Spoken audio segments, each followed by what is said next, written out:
Dans l'assemblée des saints, assoiffé je me tiens, que ton onction descende sur moi. Conscient que mon destin est dans le creux de ta main, que ton onction descende sur moi. Je suis disposé, assoiffé, que ton onction descende sur moi. Je suis disposé, assoiffé, que ton onction descende sur moi.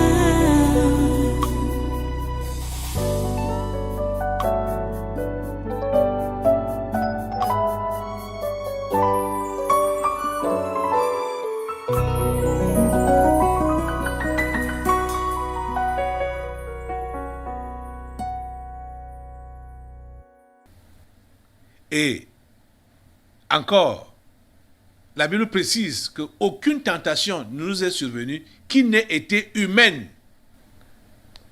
Ça veut dire quoi? Tout ce que nous pouvons connaître comme épreuve ou comme tentation, les humains, d'autres humains sont passés par là.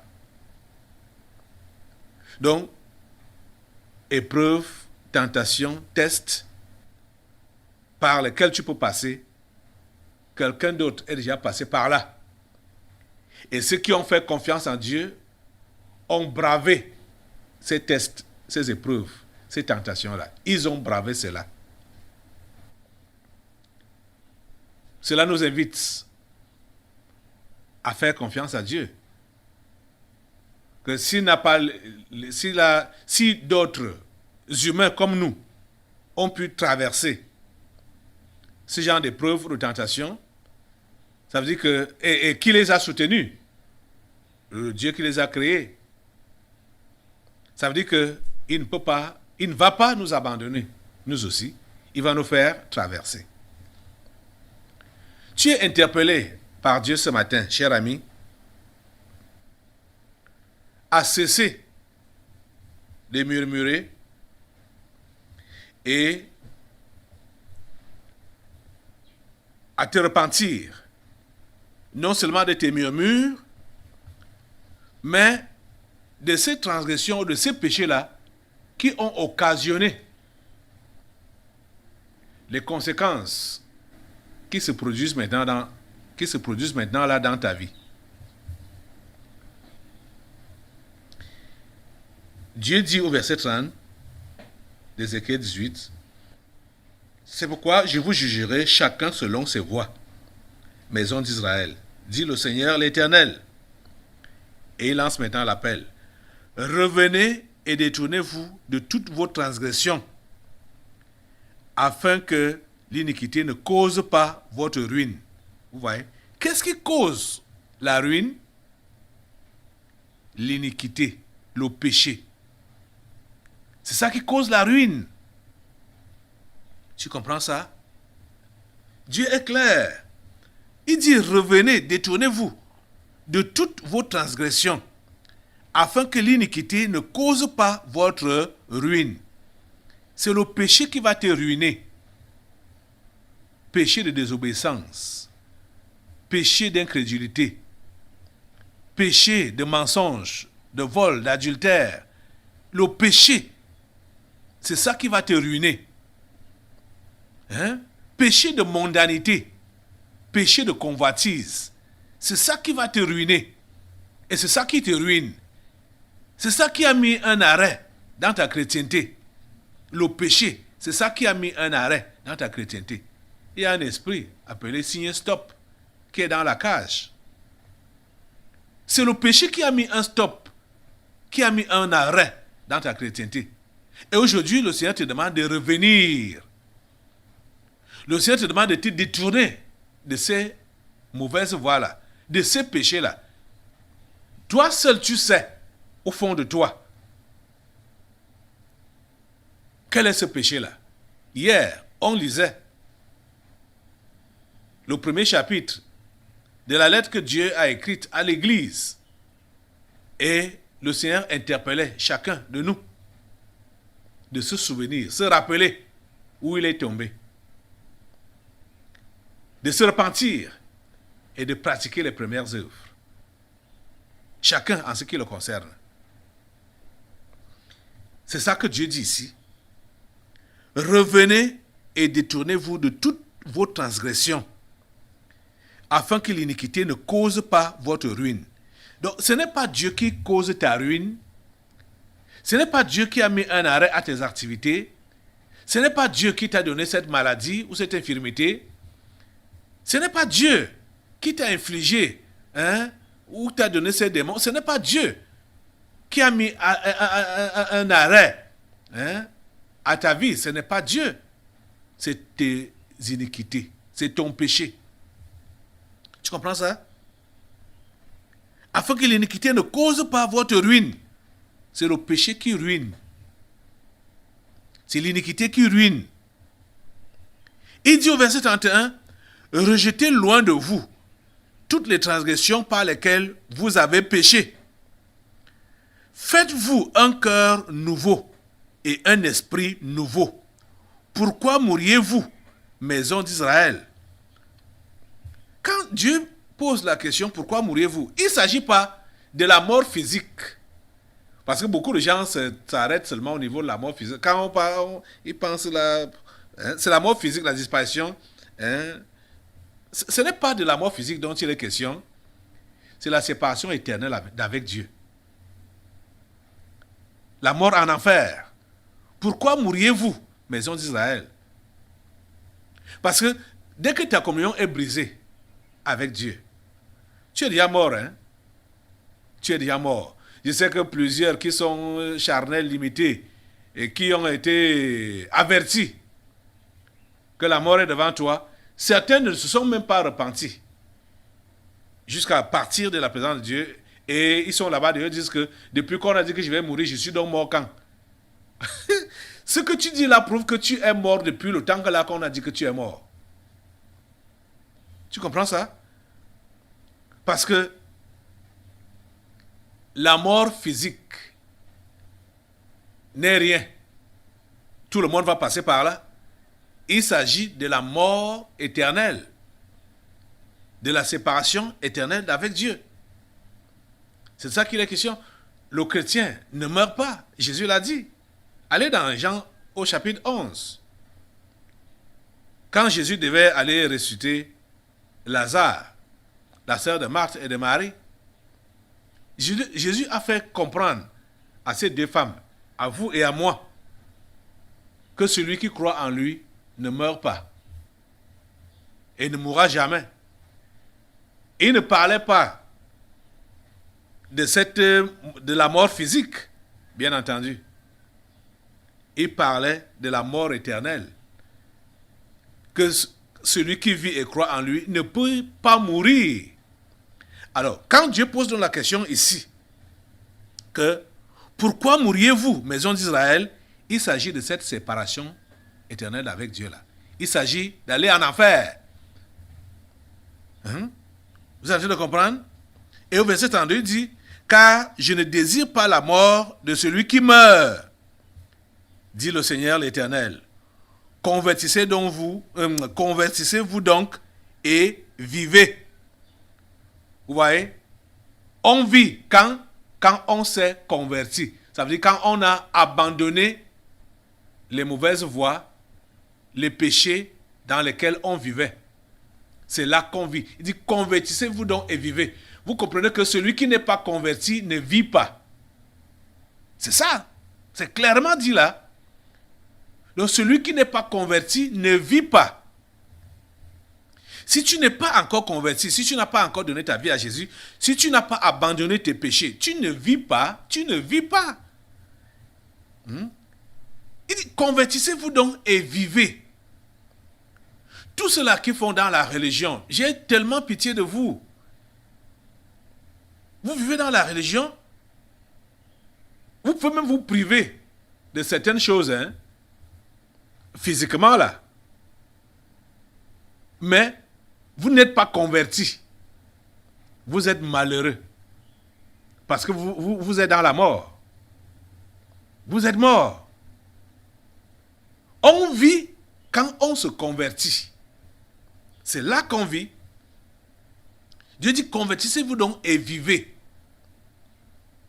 La conversion ou la repentance, c'est le changement de vie. Changement de vie. Changement total. Ce n'est pas une histoire d'amélioration petit à petit. C'est un changement radical. Changement radical. Tu suivais la voie du mal. Dès que tu as constaté, Dieu te dit que c'est la voie du mal que tu suis là. Tu dis, ah, Seigneur, je regrette. Je me repens. Je me convertis. Tu tournes le dos. Tu tournes le dos à ce mal-là pour maintenant suivre le bien. Aller après le bien. Tu tournes le dos. Catégoriquement. C'est ça la conversion. C'est authentique. C'est radical.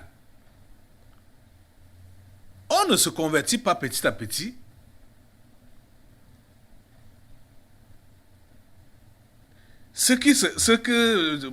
La pensée que plusieurs ont, ok, je vais m'améliorer, je fais les efforts. Ah, c'est la religion, c'est le langage de la religion. Je fais les efforts. Faire les efforts pour se convertir. Donc, tu vas te convertir par ta propre force. Non. Non. L'engagement est pris. Dès que tu as su que quelqu'un est mort pour toi, pour le mal que tu fais là, et ce quelqu'un-là, c'est Jésus qui est mort pour le mal que tu fais, pour les péchés que tu commets, dès que tu as cette conscience-là, tu dis j'arrête. Seigneur Jésus, j'arrête, je me repens, je regrette de t'avoir offensé tant et d'avoir causé ta mort. Je regrette. Maintenant, je tourne le dos à ce mal, à ces péchés. Je viens à toi. Je vais faire ta volonté à partir de maintenant. Dieu dit, convertissez-vous et vivez. Convertissez-vous et vivez. Convertissez-vous et vivez. Je suis dépassé de comprendre qu'il y a plusieurs personnes qu'on appelle ici, qu'on interpelle depuis des années, pour leur faire comprendre qu'ils font la religion. Pourtant, eux, ils se voient comme des super spirituels. Cependant, c'est la religion qu'ils font. Et ils n'arrivent pas à se ressaisir pour dire, Seigneur, mais ça doit changer aujourd'hui. Ça doit changer maintenant. Je veux devenir ton enfant maintenant. Je veux arrêter avec le paraître. Je veux arrêter avec le paraître. Je veux arrêter avec la religion. Je veux commencer une nouvelle vie avec toi maintenant.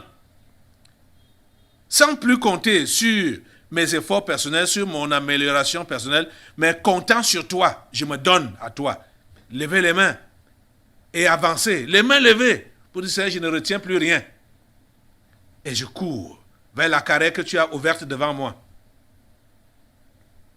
Je suis dépassé de constater que plusieurs, ça devient comme une chanson, un refrain. Donc, ces interprétations deviennent comme des refrains dans leur vie. À chaque fois, on les interpelle pour répéter les mêmes choses. Répéter les mêmes choses. Répéter les mêmes choses. Jusqu'à quand? Jusqu'à quand? Oh mon Dieu. En apparence et pour eux-mêmes, ils sont très spirituels. Pourtant, c'est du paraître. Convertissez-vous et vivez. Convertissez-vous et vivez. Vous comprenez? Cette lettre que le Seigneur a adressée à son Église, je veux dire que c'est une lettre à 7 chapitres. Je vais prendre un autre chapitre aujourd'hui. Apocalypse chapitre 2, à partir du verset 8. Voici ce que Dieu dit. Écrit à l'ange de l'église de Smyrne. Voici ce que dit le premier et le dernier, celui qui était mort et qui est revenu à la vie. Quand il rappelle sa mort, cher ami, quand Jésus-Christ rappelle sa mort, ici, celui qui était mort et qui est revenu à la vie, c'est pour te rappeler que le prix a été payé, tout le prix a été payé pour ton rachat, pour ton salut. Comme Dieu t'interpelle à la repentance, à la conversion, dit convertissez-vous et vivez. Cette conversion est possible parce que quelqu'un était mort à ta place et cette personne vit. C'est Jésus. Celui qui était mort et qui est revenu à la vie. Jésus est mort, mais Jésus est vivant. Il est revenu à la vie. Il n'était pas mort pour lui-même, c'est pour toi qu'il était mort. Le prix a été payé. Donc, comme on interpellait Papa et Sama hier, là, qui veut fonctionner dans la chrétienté avec l'intellect. Ce n'est pas une question d'intellect. Ce n'est pas le cerveau, ce n'est pas la tête qui réfléchit. C'est ce qui a été fait. C'est sur ça qu'on doit s'appuyer. Et qu'est-ce qui a été fait? Jésus-Christ a payé le prix. Il a payé le prix. Il est mort pour nous. Nous devons seulement nous abandonner à lui. Nous abandonner à lui complètement. Et c'est ça qu'il rappelle ici. Je vous dis que ce n'est pas pour rien qu'il rappelle ça. C'est pour faire comprendre à son enfant que tu n'as plus rien à faire. Tu n'as qu'à croire et à t'abandonner. Parce que le prix a été payé. Et quel prix? Un prix ultime. La mort. Il a connu cela. Tu comprends ça? Celui qui était mort et qui est revenu à la vie. Et il dit au verset 9, je connais ta tribulation et ta pauvreté, bien que tu sois riche. Entre parenthèses, bien que tu sois riche. Vous voyez? Donc pour vous là, qui vous plaignez que vous êtes pauvre, vous manquez de nourriture ou de logement, et d'autres, il manque assez de nourriture, il manque de logement décent, ou il manque beaucoup d'habits. Ils en ont déjà, hein, mais ils estiment qu'ils sont dans le manque.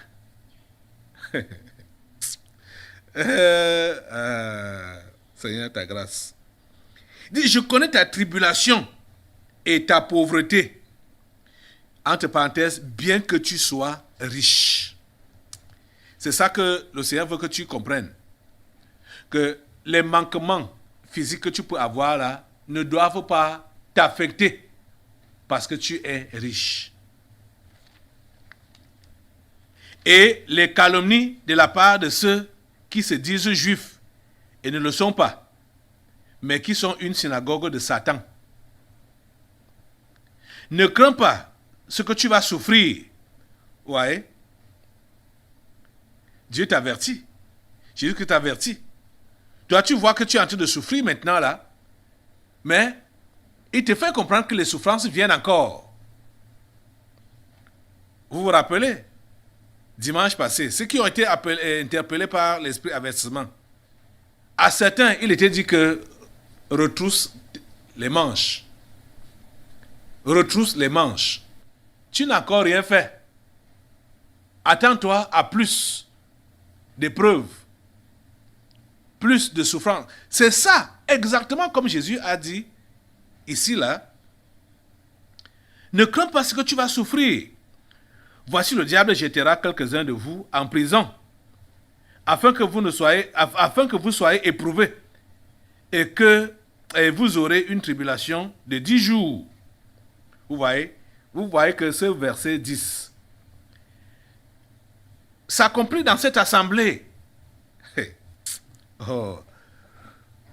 Je vous dis que le tabernacle de la liberté est en train de vivre en direct tout ce que les Écritures disent, tous les avertissements que Jésus-Christ a donnés,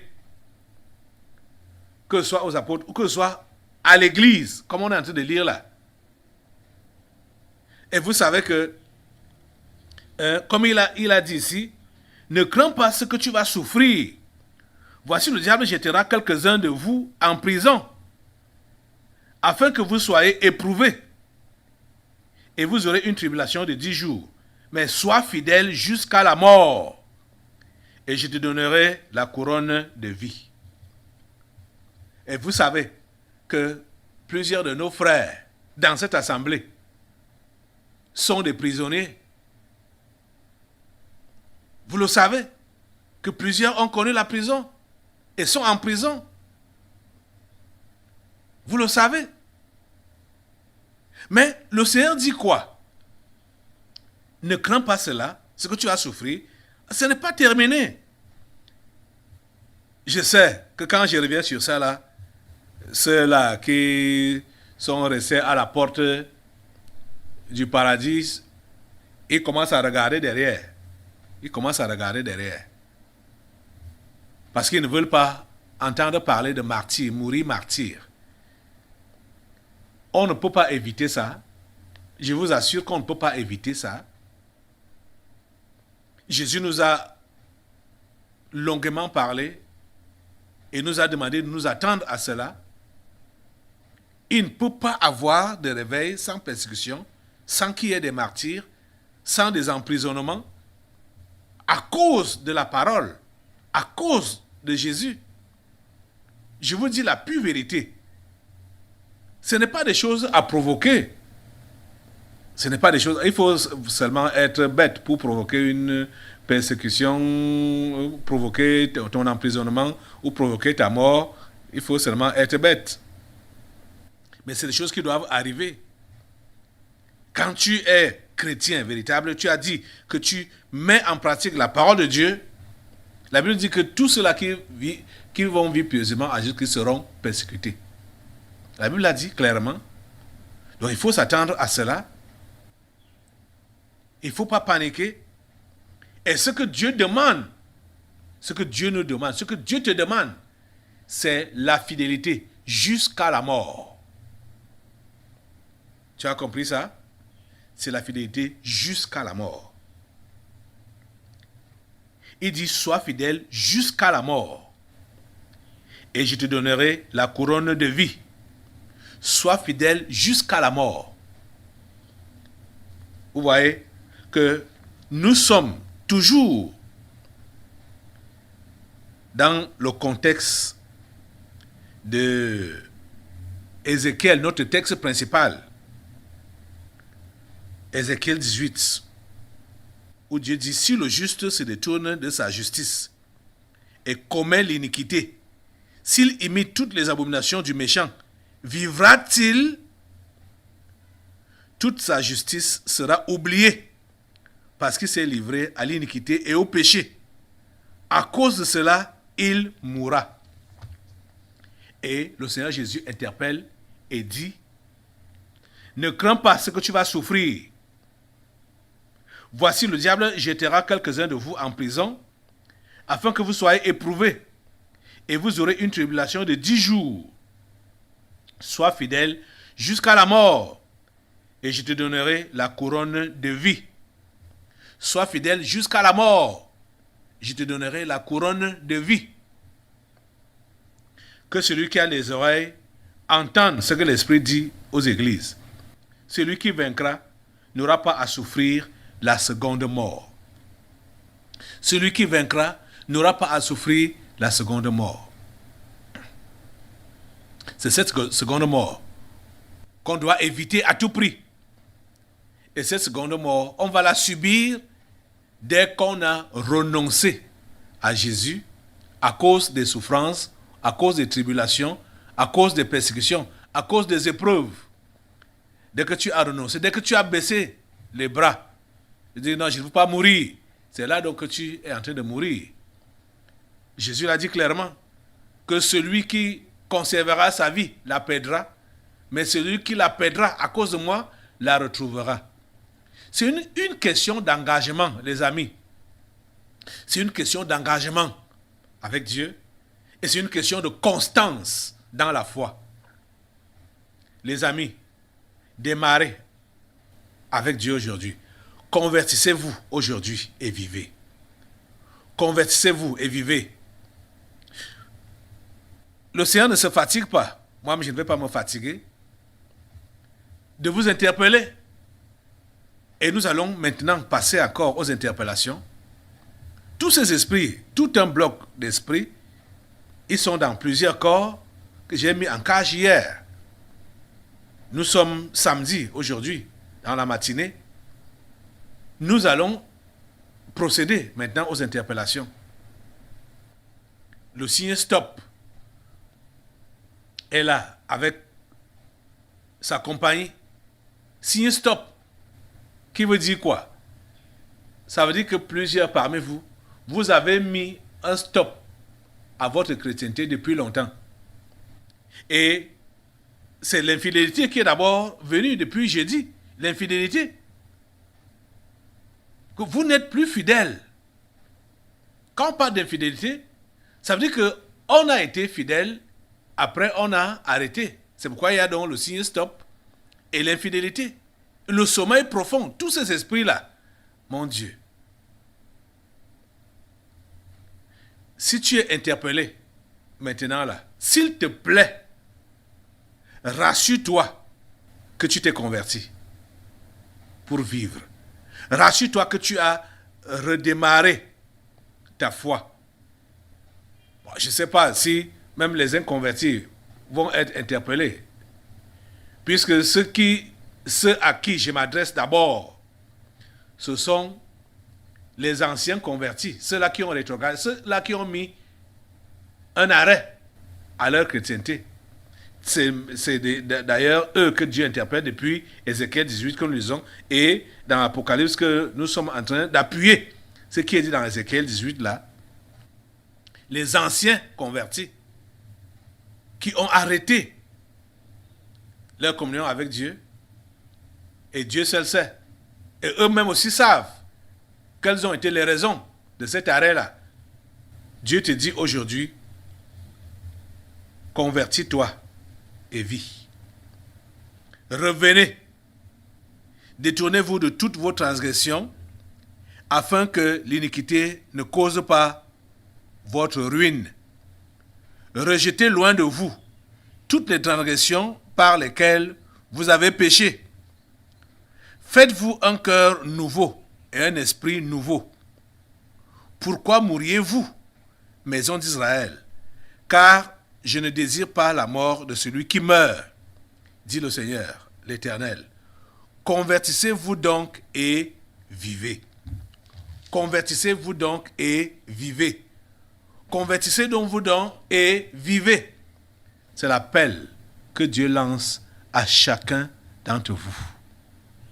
Soyez sages pour répondre à son appel. Soyez sages. Merci Seigneur, parce que tu as parlé. Ce peuple est ton peuple. Ce peuple est celui que tu veux utiliser pour ces derniers temps, pour le travail qui est à faire ces derniers temps. Je te prie, Seigneur, de toucher chacun maintenant. Mets-toi debout. Mets-toi sur tes deux pieds. Je te prie, Seigneur, que tu puisses toucher chacun d'entre eux maintenant. Je te prie, Seigneur, que tu puisses interpeller chacun d'entre eux maintenant et que chacun se laisse interpeller par toi maintenant, au nom puissant de Jésus. S'il te plaît, agis. S'il te plaît, agis. Convertis-les, Seigneur. Donne-leur le don de la repentance. Ce matin, ô Dieu, je te prie d'intervenir dans chaque vie, ô Dieu. S'il te plaît, réveille-les. Ceux-là qui sont dans un profond sommeil, Seigneur, réveille-les. Réveille-les, Seigneur, réveille-les. Au nom puissant de Jésus. Seigneur, nous nous attendons à toi. Nous comptons sur toi.